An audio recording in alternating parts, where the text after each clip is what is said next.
मेरा नाम जीवनलाल मुंडा, मैं ग्राम कर्मा फोर्टियाबाद थाना माटी जिला रांची का रहने वाला हूँ। और इस मेगा अचीवर डे में आए हुए नए पुराने सभी अतिथियों का मैं तहे दिल से हार्दिक स्वागत, हार्दिक अभिनंदन और एक बार झारखंडी जोहार करता हूँ। एक बार अपने लिए जोरदार तालियां दोस्तों।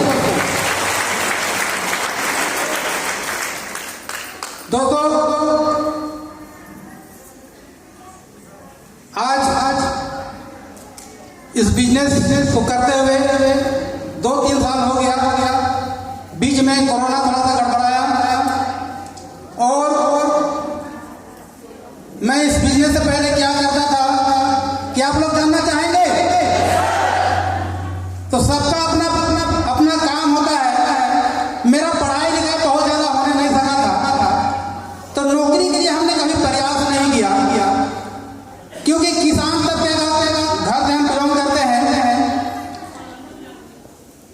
और पढ़ाई लिखाई ज्यादा नहीं था, तो नौकरी के लिए कैसे प्रयास करते? खेती बाड़ी था, उसी में हम सोचे कि इसी से हमको आगे बढ़ना चाहिए और बहुत मेहनत करता था खेती बाड़ी पर।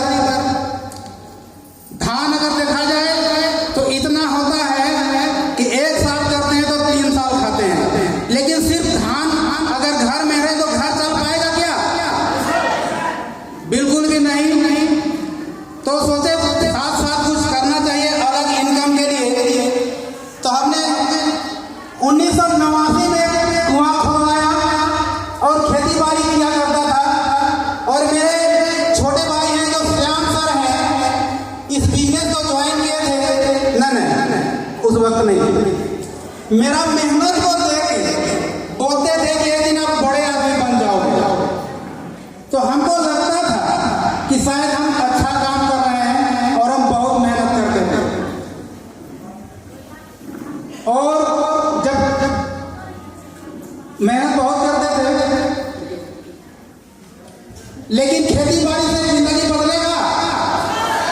बदलना को नहीं लगता है, क्योंकि अगर खेती बाड़ी से जिंदगी बदलना होता तो हमारे हजारों दादाओं के साथ पास में 100 एकड़ 200 एकड़ का जमीन रहा करता था। क्या वो सब करोड़पति हैं? तो हम कैसे करोड़पति हो सकते थे? मेरा जिंदगी कैसे बदल सकता था? लेकिन कोई रास्ता नहीं था, इसी में लगे रहे। 97 में मेरा शादी हो गया। शादी होने के बाद खर्चा बढ़ता है कि नहीं बढ़ता है? उससे पहले मैं रीजनल ऑफिस करके एक ऑफिस था, वहां पर प्रिंटिंग का काम करता था। और बीच में मेरा 97 में शादी हुआ, 98 में ऑफिस ही बंद हो गया। जब मेदांता हॉस्पिटल इरवा में लॉन्च किया, वो ऑफिस को ले बैठा, डूब गया, हम बेरोजगार हो गए। बेरोजगार हो जाने के बाद और शादी हो जाने के बाद कितना परेशानी होता है। शायद यहाँ पर मजदूर तबके के लोग या फिर किसान परिवार के लोग हैं, सभी लोग को पता होगा।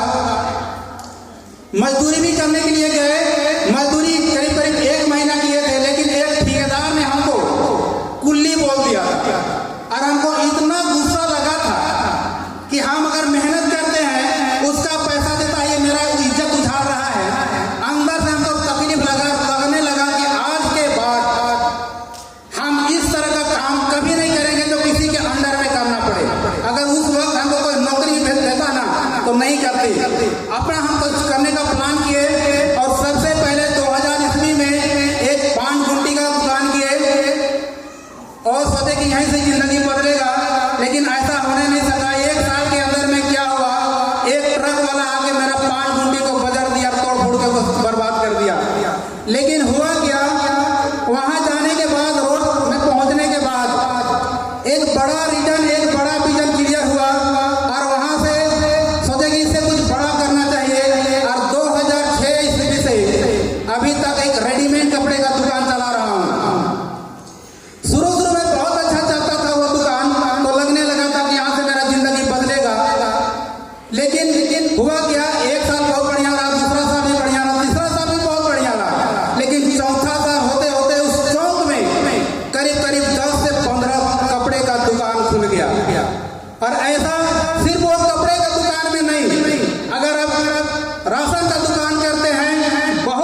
करीब करीब 70,000 से शुरुआत किए थे और 15 लाख रुपया उस बिजनेस में लगाए और करीब करीब 8 लाख रुपया मेरा उस बिजनेस में फंस गया।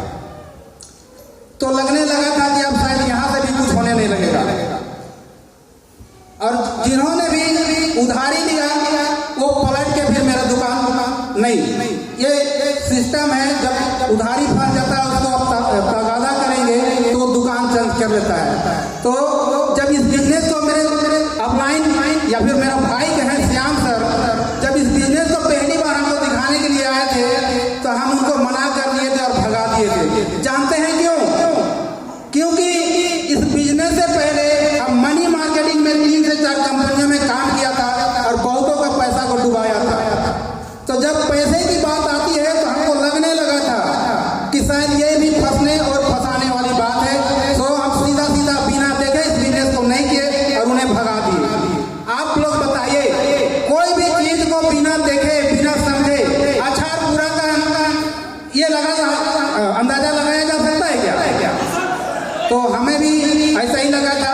लेकिन 6-7 महीना के बाद में दशरथ उरांव जो डायमंड सर है उनको लेके आए और पहली बार इस बिजनेस को देखे और लगा कि एक मुट्ठी पैसा दे के जो चीज बताया जा रहा है अगर वो चीज वाकई में हो जाता है तो यहाँ से जिंदगी का कायाकल्प हो सकता है।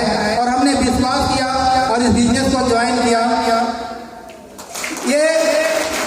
ये बहुत ही खूबसूरत बिजनेस है दोस्तों।